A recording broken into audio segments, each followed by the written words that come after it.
Greetings, everyone. I'm Mar. Once again, this is my opinion. As you could tell from the title, it's my review of AEW's latest pay-per-view, Full Gear 2020. And I got my notes right here. As you see, it's 4 pages, so I do have some things to say about this event. Took place at Daly's Place once again in front of 1,000 people in the crowd, which is a good amount considering everything that's going on with the whole COVID situation. A lot of the crowd shots we see that the groups are paced out pretty well, but there's still a decent amount of people in there to get some good reactions, which is pretty good. That makes me wonder when the competition will follow suit instead of the Thunderdome.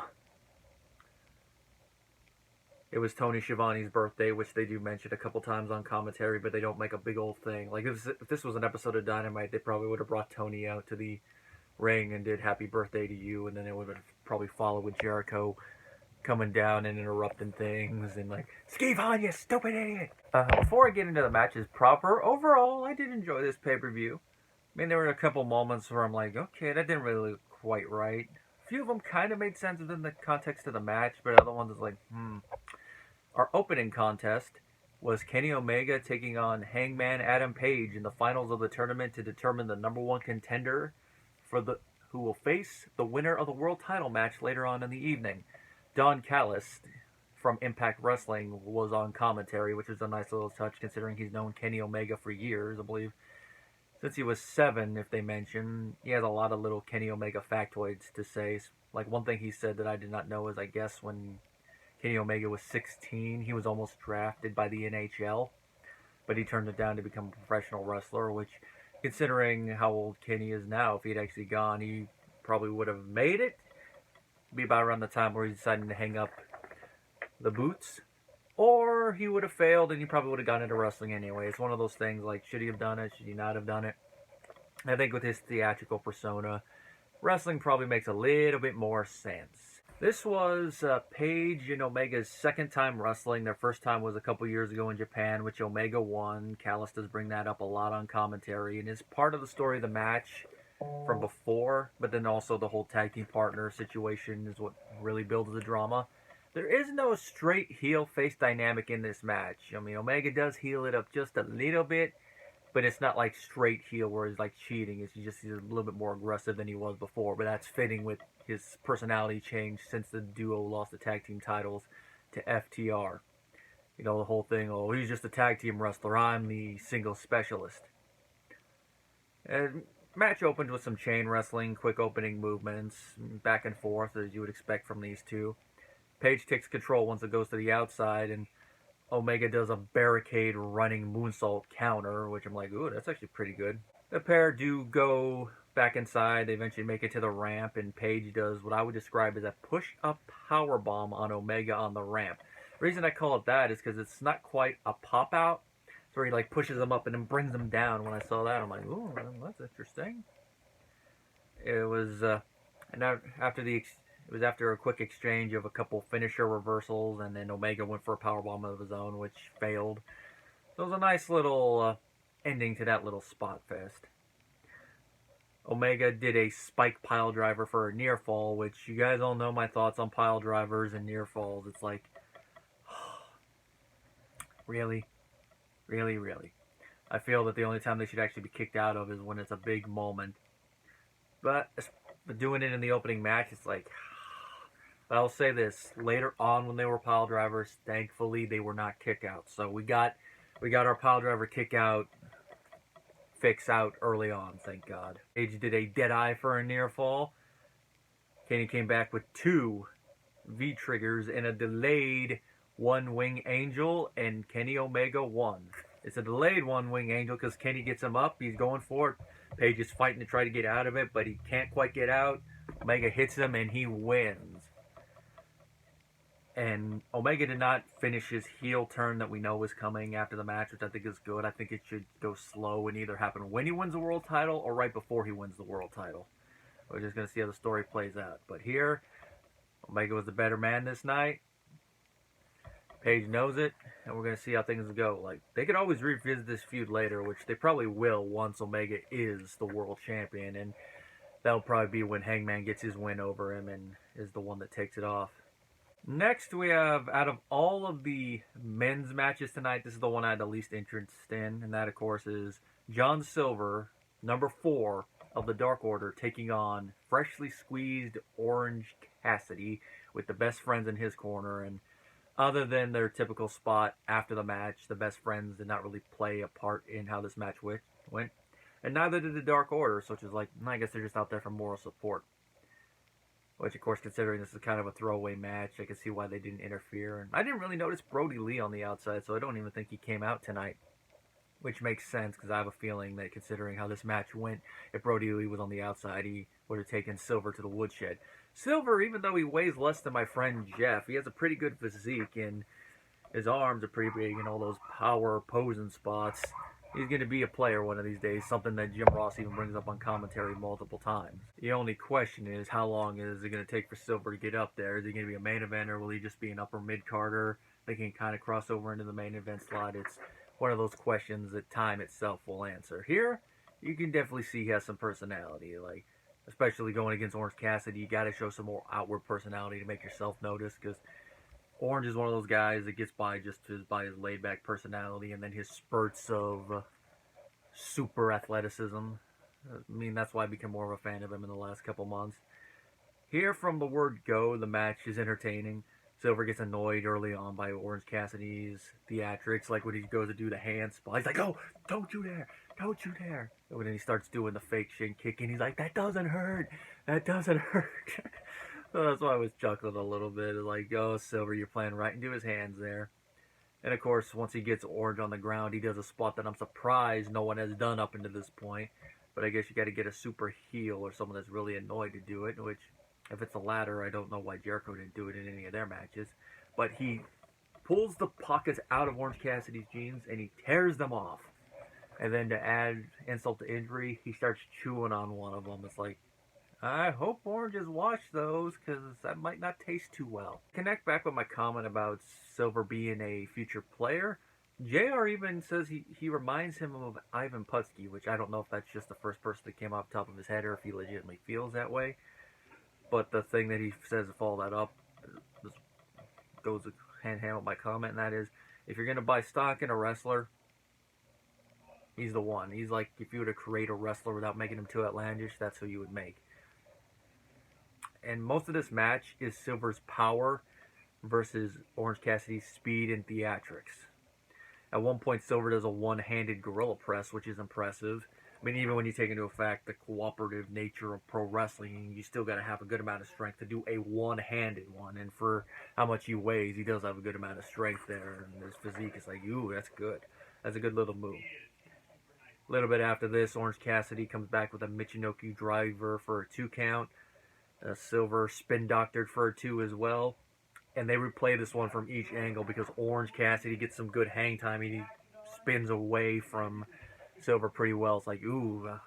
My favorite was when they did the high angle and you see just how far away Orange spins from him. It's like, ooh.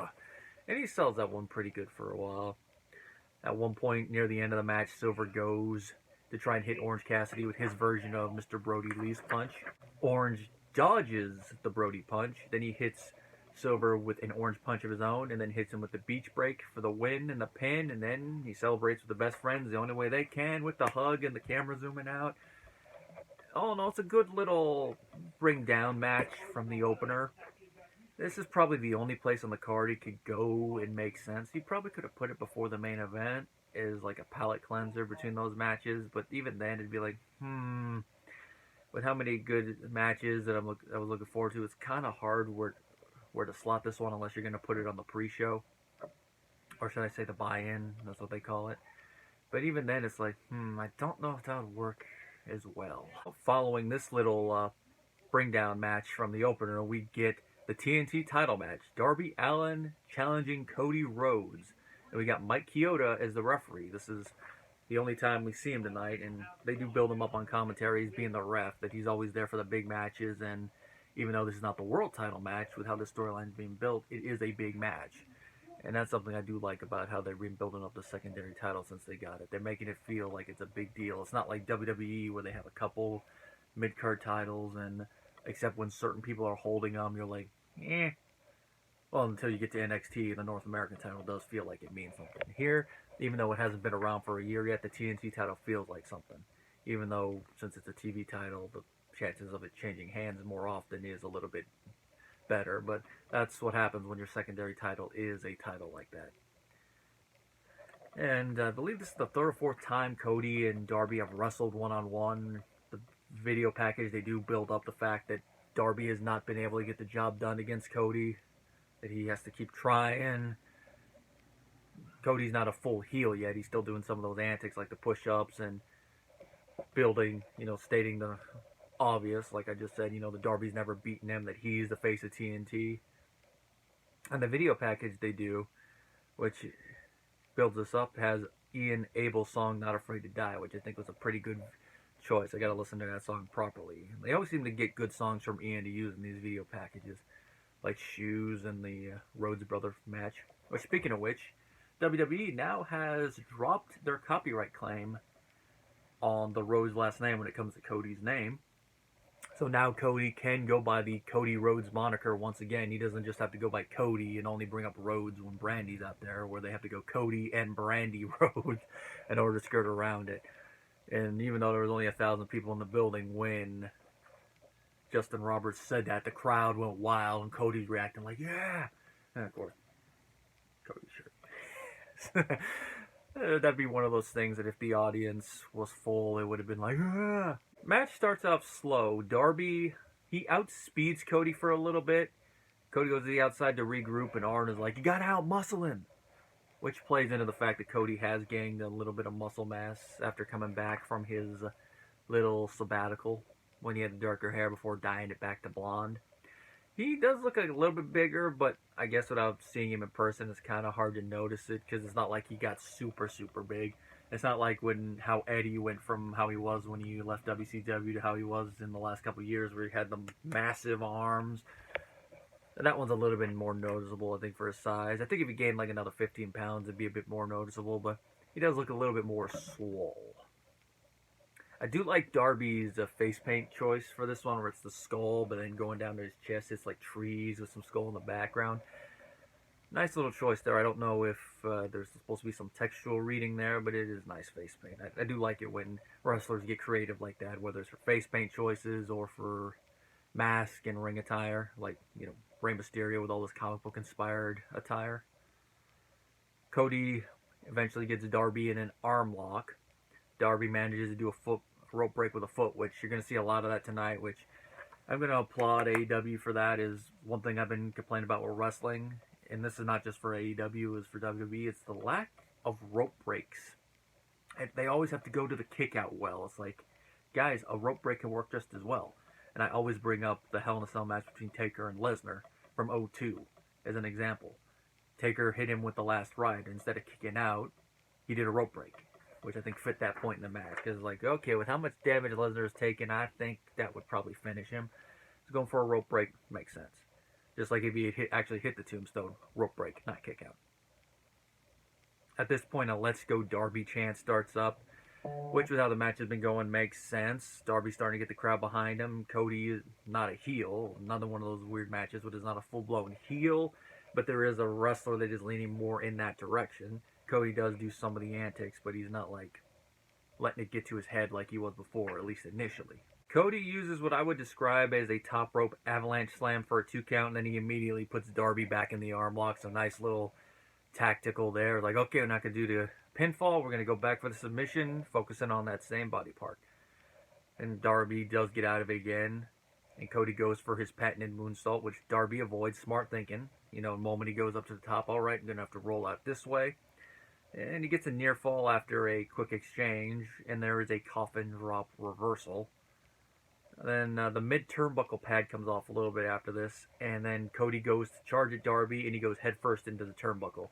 And this is one of those moments I mentioned earlier where it comes off a little weird, just the way it's executed.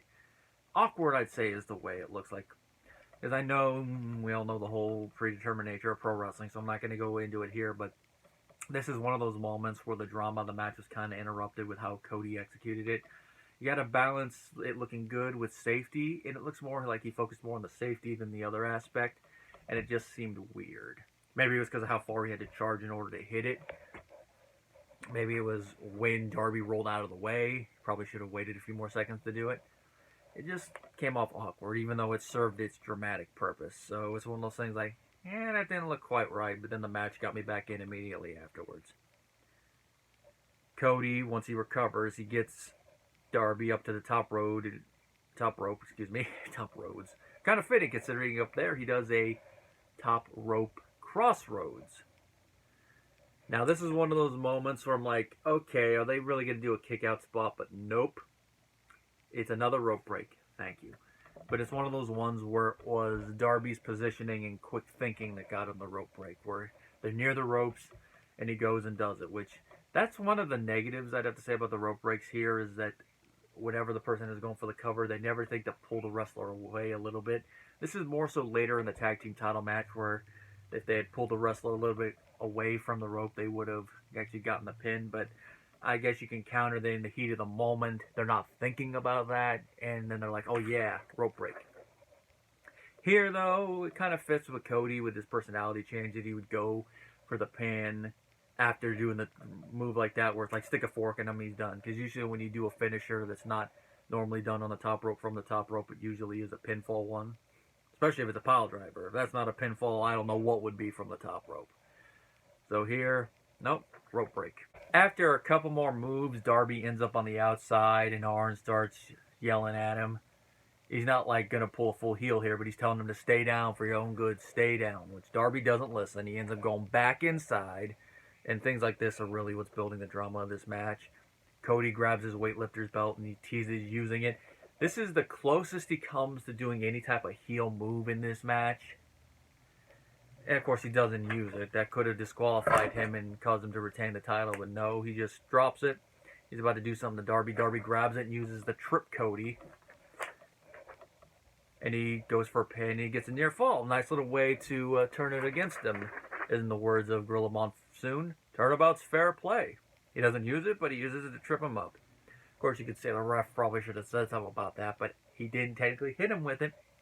He essentially just used it to do like a leg sweep. They get into another little brief exchange, and Darby does an over-shoulder stunner, followed up with a coffin drop for a two count. The over-the-shoulder stunner looked nice, but he didn't quite catch all of it, so there could be the reason for the 2 count. And then we get after this what I would describe as a roll-up party. And it's because one goes for a roll-up pin, it's reversed into another roll-up pin, another. They go back and forth. And then finally on the last one, Darby cinches it in, catches Cody, and gets the win.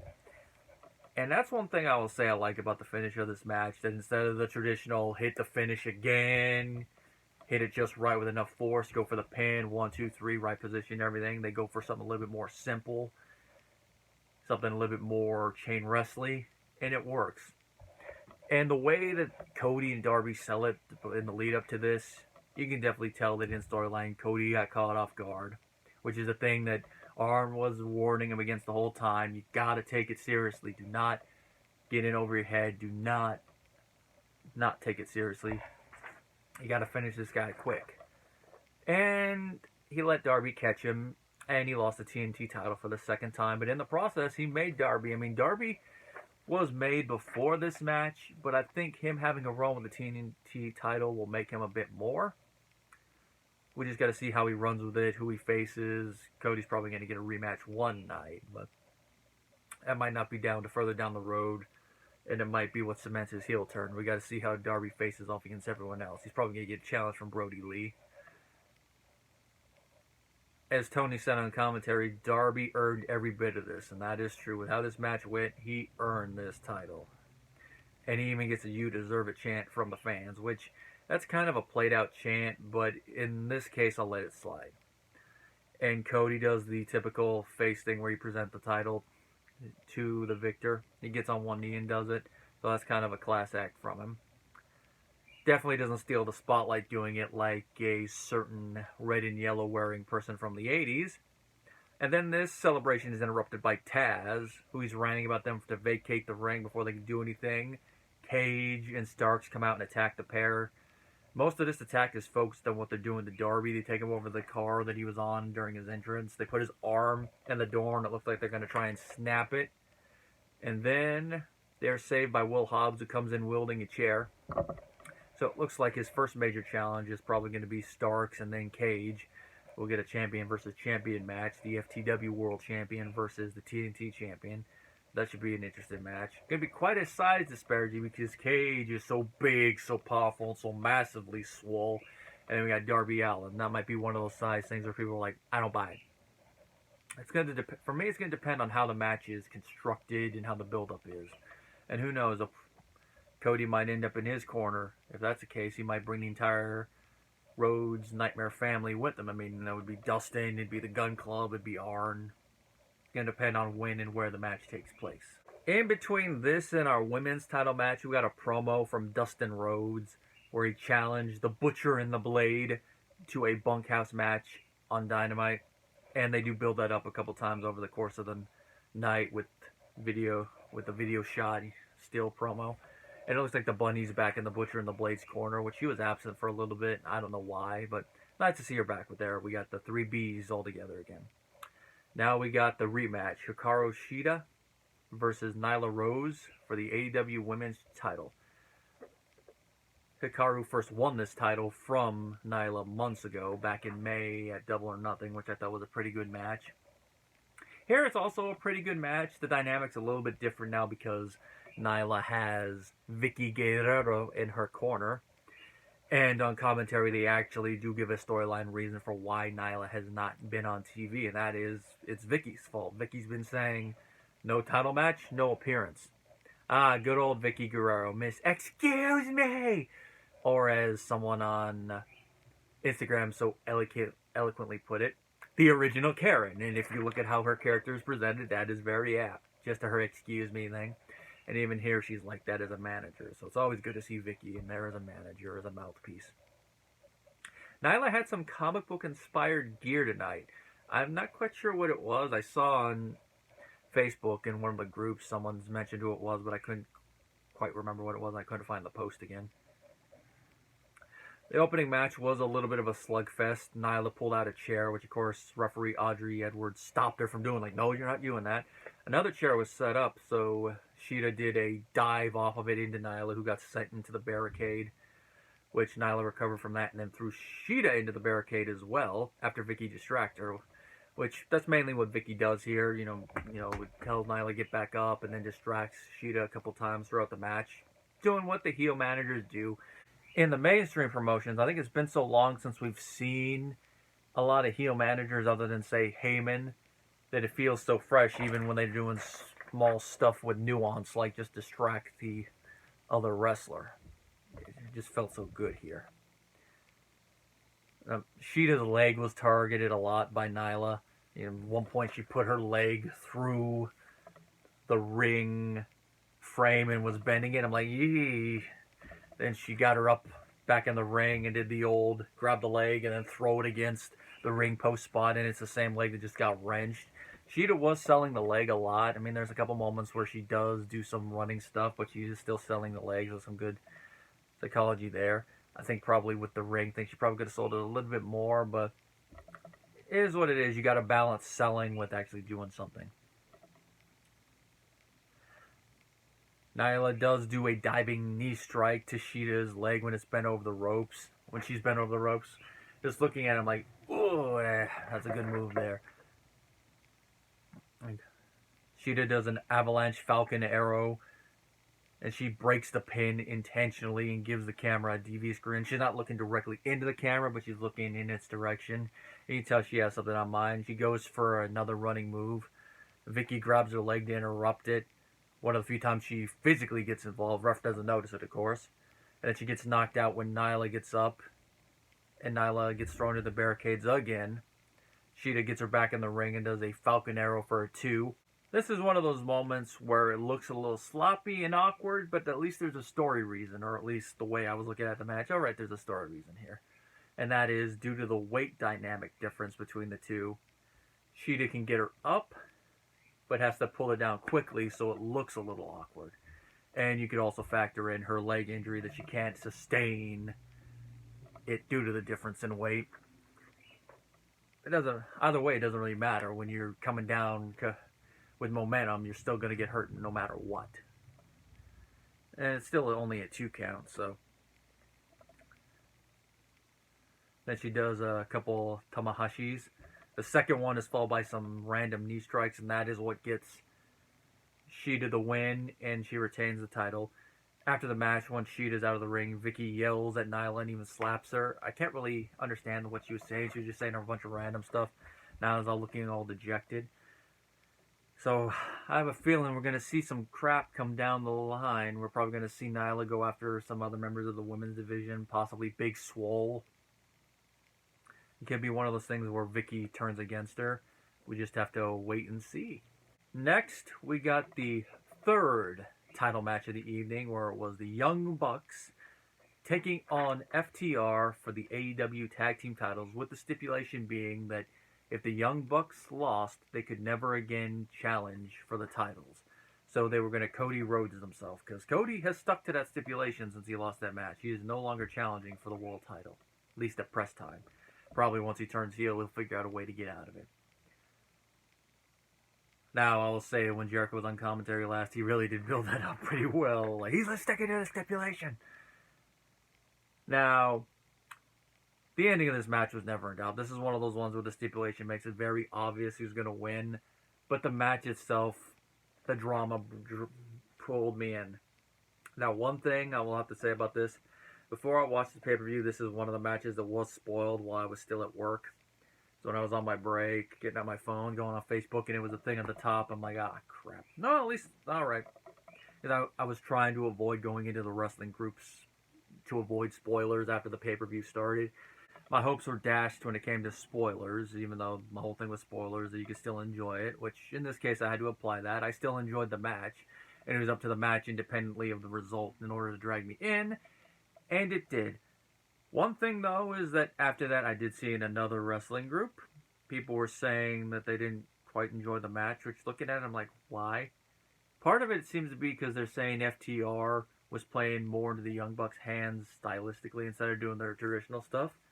Maybe a little bit towards the end, but that makes sense from a story perspective and a character perspective. FTR were still doing their typical stuff. I mean, they were a little bit more... I really wouldn't say flippy-floppy, but they were a little bit more energetic. But I think that's because they're going at it with 2 speed guys. So, of course, they got to be a little bit more energetic. It's not like they're big guys like Andre or even Taker and Kane size to where they can afford to not be super fast if they just power through. Tully was banned from ringside, but he came out just for the entrance, and then he was kicked out. Matt Jackson apparently was wrestling with an injury. He's the one with the beard, if you didn't notice, which I'm actually happy. I'm like, oh, thankfully there's a difference. I mean, they're not twins, but with how they're dressed and the fact that they are real-life brothers, if they're not wearing something to differentiate them or something like that where one has a beard, it was kind of hard for me to tell them apart. I have been watching them for years and years, so probably those who have been watching them for years and years have other tells. But the beard thing at least helped. It made it easier for me, at least. I don't know if this was a real injury or just a kayfabe injury that he was wrestling with, but it did come up time and again. There's going to be some spots later. The match went almost 30 minutes, so it is the longest match on the card. The first part of the match, nothing really major happened. It was just typical spots, psychology build. Definitely fit for this match for how long we've been waiting for it to happen, or more so those who've been watching both teams for years have been wanting to happen. I wasn't keeping direct time count, but it was after the 10-minute mark that the match started to pick up a little bit more. We started to see a little bit more when it come to spots. And the Bucks, I think a little bit before this, they did their double Hurricane Rana pin attempt spot, which was a nice spot. That was the first major spot of the match. Harwood attempts to punch Matt outside. He misses and he punches the ring post, which he does sell that hand throughout the match, and it does come up a bit later. So a nice little bit of psychology there. And I do like that it does play into their whole moniker, no flips, just fists. He goes for a fist, and he instantly regrets it. Matt definitely sells his leg when he's doing some of the bigger moves. That's all my notes right there. Later, as the match goes on, the Bucks do hit FTR with a 3D and a twist of fate for a near fall, and I do love how the announcers sell that, paying tribute to the people that inspired them. Matt eventually gets Harwood in a sharpshooter on the outside. Nick puts Wheeler in one of his own, and Matt holds it. He's wrenching back on it, the sit-down part of the sharpshooter where you're putting more pressure on the lower back. He holds it as long as he can, but he's eventually forced to break it because of his knee, because he's putting too much pressure from sitting. Nice little bit of selling on Matt's part, nice little attention to detail there. Harwood's hand hurts. They go for a V-trigger is used for a near fall, which Wheeler breaks it. Matt brings a chair into the ring, and it looks like, oh no, is he actually going to hit Harwood with it? Is he going to hit him? And Harwood's even daring him, like, go on, hit me. Because he knows that if Matt hits him, FTR retain the title. So of course he's daring him. Come on, I'll take the pain for a title retention. Come on, hit me. Matt does the typical fake out, and he sets up for the Meltzer driver. But as he has Harwood in position for that part, waiting for his brother to do the setup, Nick is pushed into the barricades by Wheeler, and FTR reverse it into a spike pile driver of their own. This is that other pile driver I mentioned earlier. Matt gets the rope break with his foot. He's just in the right position. He gets the rope break, so good. They didn't prostitute the pile driver out there. Harwood puts him in the inverted figure four and holds it for a good while. Nick eventually recovers and breaks it up with a 450 splash. See, now we're starting to get a little bit more of the bigger spots, as a certain broken person would say, the spot monkey. Wheeler does a too sweet flip-off combo, which got a good chuckle out of me, just from the too sweet into the middle finger. And then Matt gets kicked in the face. No pin attempt there, which is going to come back to bite Wheeler in the butt, which I have a feeling will probably be in storyline for the rematch. And this is tying into that, because this is where they really do break the no flips moniker. Fists they tried earlier didn't work, so now they're going to try flips. Wheeler goes to the top rope for a 450 splash of his own. Matt rolls away. Wheeler hits nothing but Matt. And I mean ring canvas Matt. Then Matt super kicks him for a pinfall. And the Young Bucks, or as Broken Matt would say, the Bucks of Youth, are your new AEW World Tag Team Champions. And it was a pretty good match. I mean, I've seen a good amount of Young Bucks match, but I'd say from a psychology standpoint and from a in-ring standpoint, this is probably their best match I've seen. They held back on a lot of the flips, and they didn't prostitute the super kick, and a lot of the kickouts from pins made sense. So that's why I say, for me, it's their best match I've seen, because it felt like an actual match. It didn't feel like too much cram. Didn't feel like 10 pounds crammed into a 5-pound bag. And now for something completely different, because we are taken away from Daly's Place to a match emanating from the Hardy compound. It is Matt Hardy versus Sammy Guevara, round 2, in an Elite Deletion match. This match, of course, begins as we expect. It's a little bit of cinematic, and then it goes to the typical style when they're filmed outside of the ring.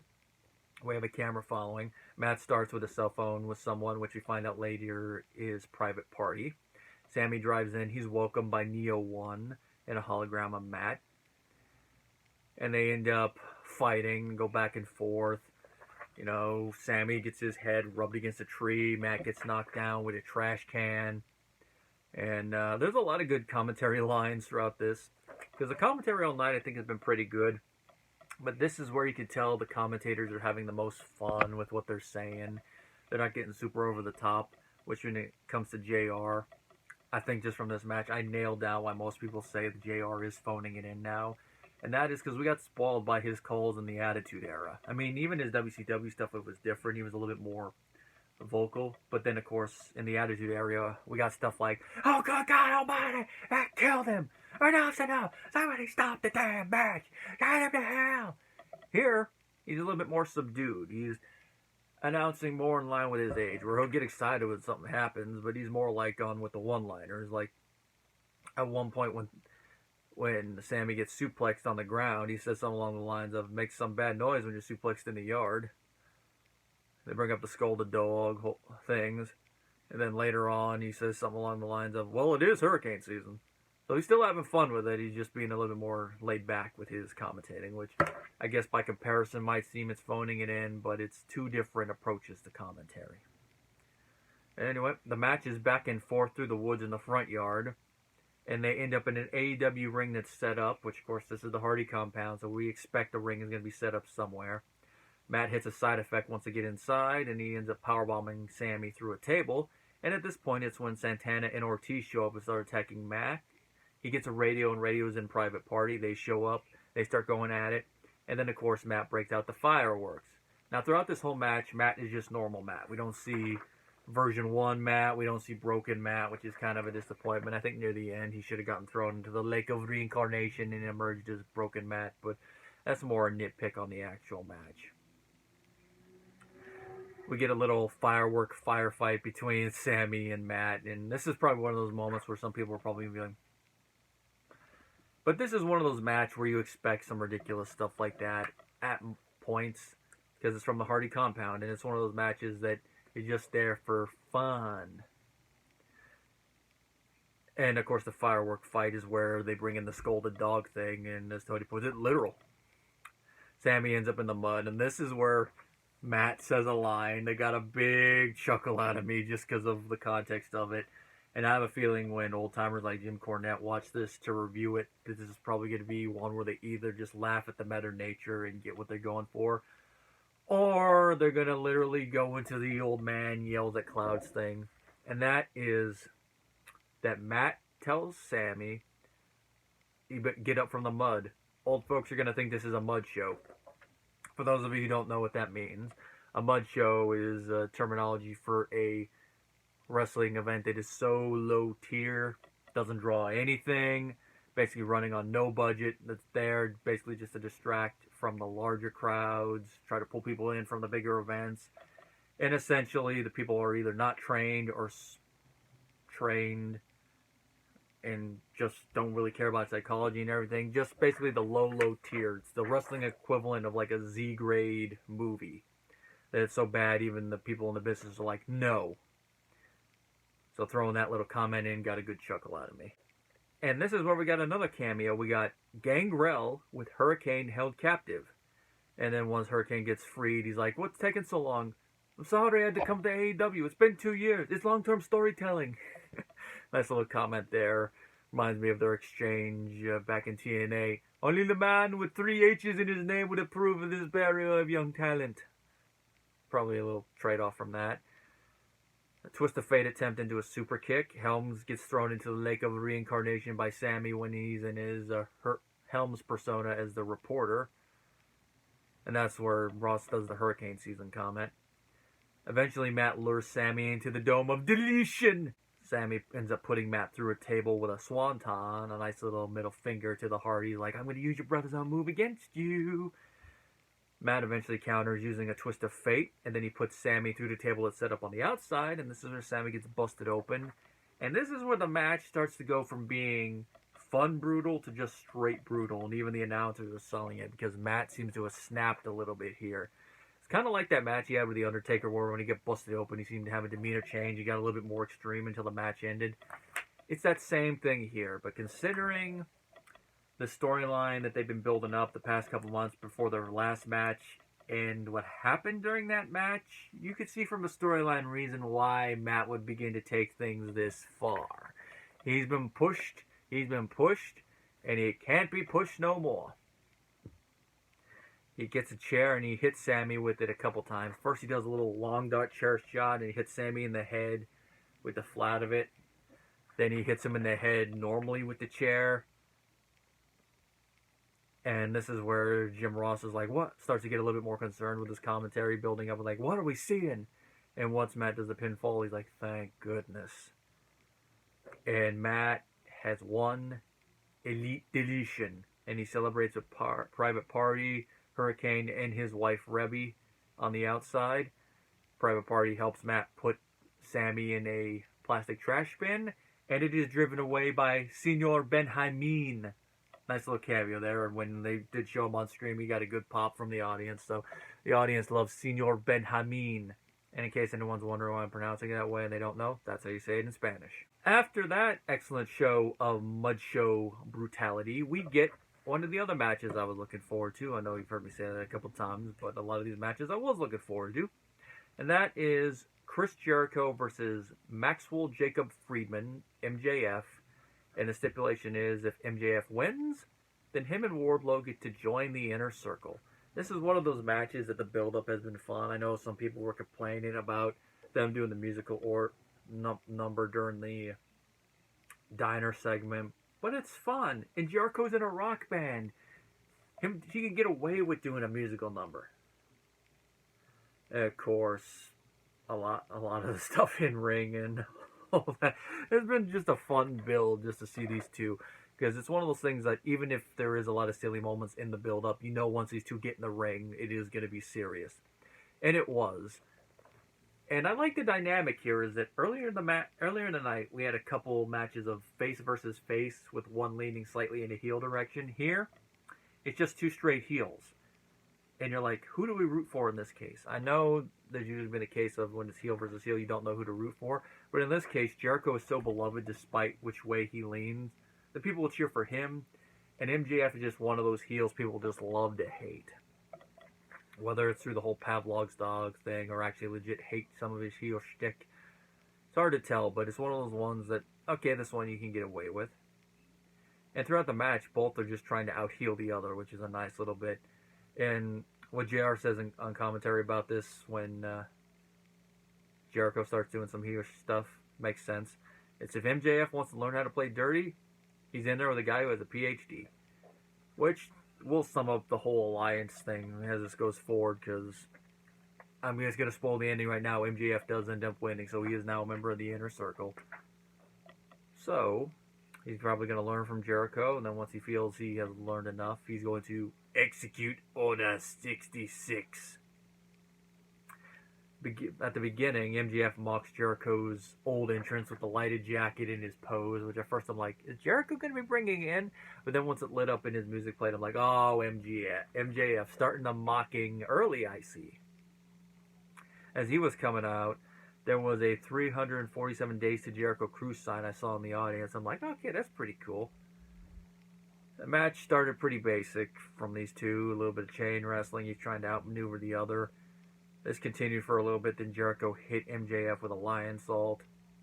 And he took MJF to a corner for punches, and then he turned this into a Hurricane Rana, which he is still on the smaller end of the spectrum when it comes to guys. I mean, he's not as light as he was when he was a cruiserweight, and a little bit more heavy around the belly.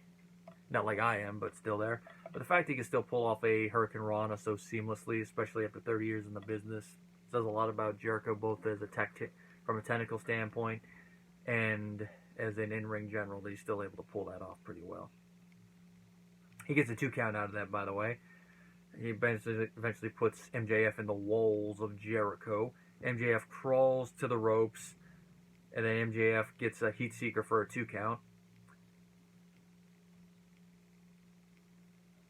After a little bit more back and forth, Jericho gets a code breaker for 2.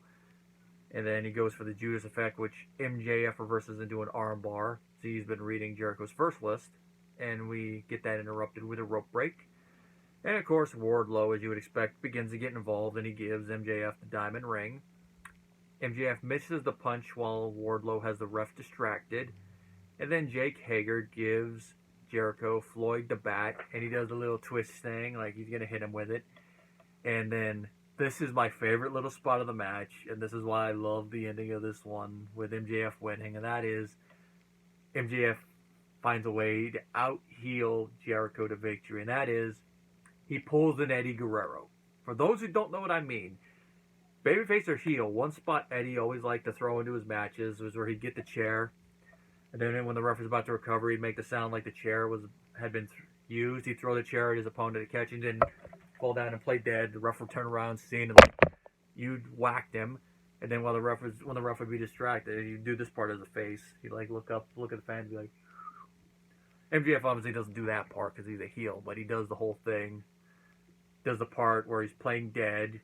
Jericho is about to lean back and whack him. MJF jumps down as the ref's about to turn around. The ref sees Jericho with the bat, sees MJF down, so he's like, you hit him, he's like, no, no, no. He tries to play it up. As the ref's scolding Jericho, MJF rolls him up, gets a little bit of the tights, which they don't mention until they see the replay of it, and he gets the 3 count. Now, you would think Jericho, how he is, he'd be pissed at this, but no, he welcomes MJF into the inner circle with open arms, which makes me wonder how this story is going to continue. Is Jericho going to be just like the master showing his apprentice everything? Yes, MJF, this is how we're going to do everything. Oh yeah, here's your bubbly. Is it going to be a long-term thing where eventually Jericho is going to turn on MJF? Is MJF eventually going to turn on the inner circle? So much possibilities. This could actually lead to the implosion of the inner circle, and Jericho and Jake just go up on their own, and Sammy and Santana and Ortiz go up on their own, and MJF is just like with Wardlow. Only time will tell. And now we get the main event of Full Gear. We get the world title match. We get Eddie Kingston challenging Jon Moxley in an I Quit match. And I don't even remember them mentioning that stipulation. Maybe I just missed it on TV, but that's an interesting stipulation given the history between these two, in which they show in the package, them being long-term friends, Kingston, this being his life, him going from having to sell his wrestling gear at the beginning of the year to being on AEW television to now having a world title match near the end of the year. So his year started shitty, and now here it is. And of course, this being his whole life, saying, you know, that when he wins the title, he's going to take it to his mother and be like, "Ma, this is why you don't have a grandchildren. This is why you don't have a daughter-in-law. Things like this. This is my life. This is my legacy." And of course, it's a year almost to the day since the old unofficial match between Kenny Omega and Jon Moxley, which I'm about to say. That match as a whole was a lot more brutal from the standpoint of stuff where you're just like squirming a little bit. I mean, there was a couple moments in this match where I was squirming a little bit, but it wasn't to the same degree. So I would say there's more of the typical hardcore stuff you would see in wrestling matches here, but it's not to the same degree to where you feel just dirty watching it. Early on, Mox throws a chair at Kingston. Kingston gets his hand up to block. And then Mox grabs one of the hands that was blocking and starts wrenching it like he's going to break the finger. So he's really going with the I Quit stipulation, trying to do stuff to Kingston that will make Kingston give up. Mox introduces good old Barbie the barbed wire baseball bat, and he uses it on Kingston. He strikes him a couple times with it, then he rubs the barbed wire against his forehead. Kingston gets busted open from it. And then he's yelling at him, "You're going to quit! You're going to quit!" You can tell Mox really wants to get this. This is some of the brutal stuff.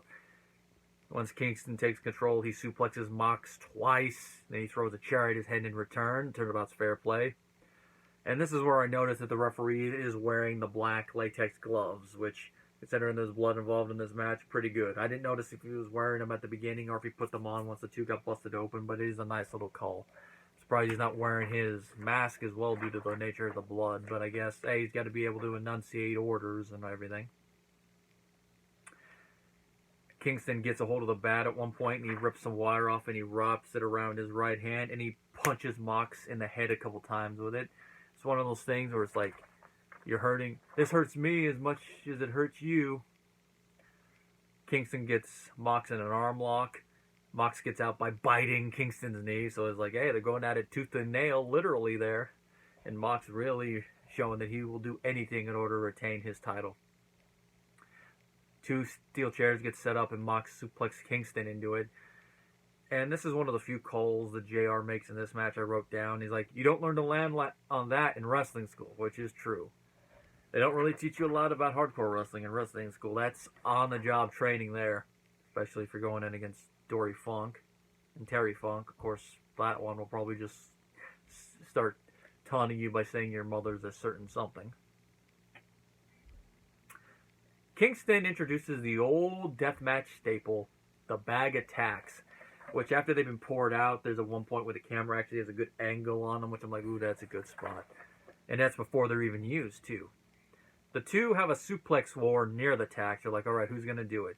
Kingston does a German on Mox, and Mox does a back suplex on Kingston. It's like, ooh, they're near, but they're not quite on him. That's where we get the close-up shot. Mox goes for a paradigm shift, which Kingston reverses into a suplex into the tacks.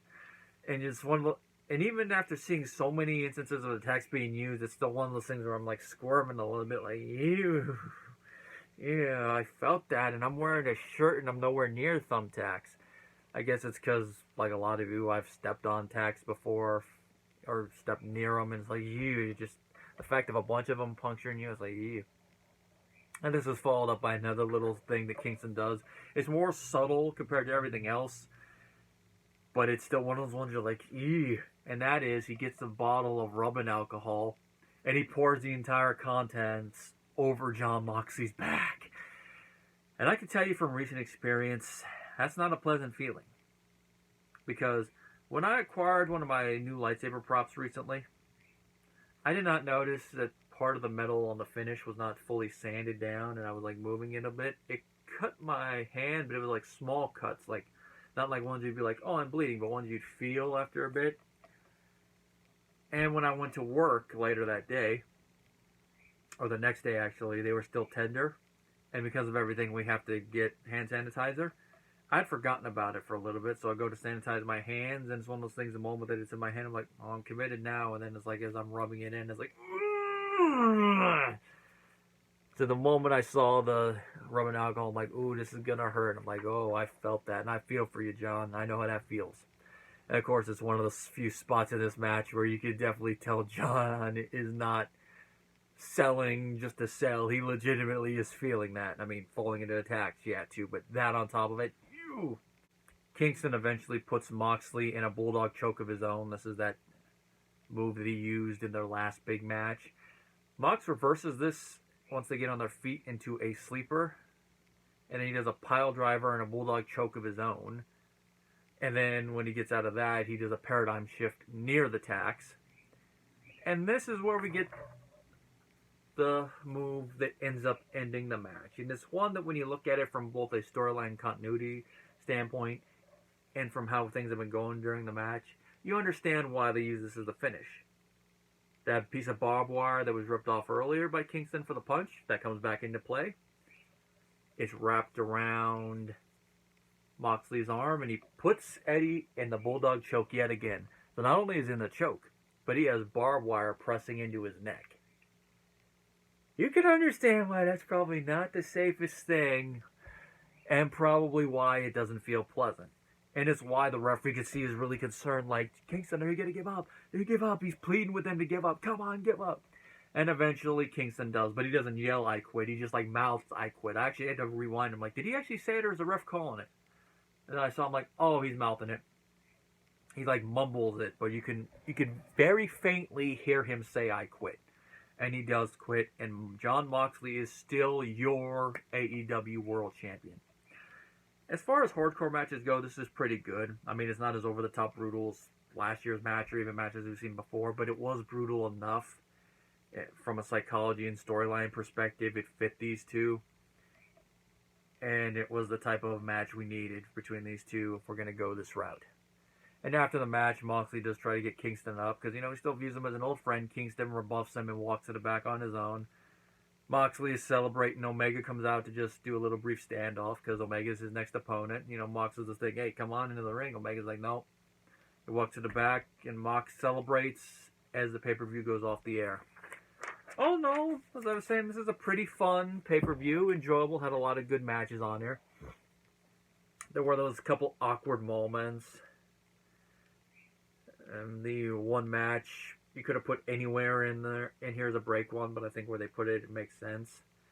They had those matches on the pre-card that I didn't watch, that I'm like, one of them being the NWA women's title match. Oh no, it was a pretty good pay-per-view. The only thing that would have made it better would have been if we were in front of a larger crowd, but considering everything right now, needs must as the devil drives. I'm just glad it's in front of a decent-sized audience, although, depending on who you would say, people would say, that's a mud show-sized crowd. And it does make me wonder how the storyline is going to be built up on TV going forward, especially for the next pay-per-view, and then, of course, once we get to Double or Nothing 3 in May, which I hope they are able to hold in front of a normal-sized crowd, because I still got my ticket that rolled over till next year, so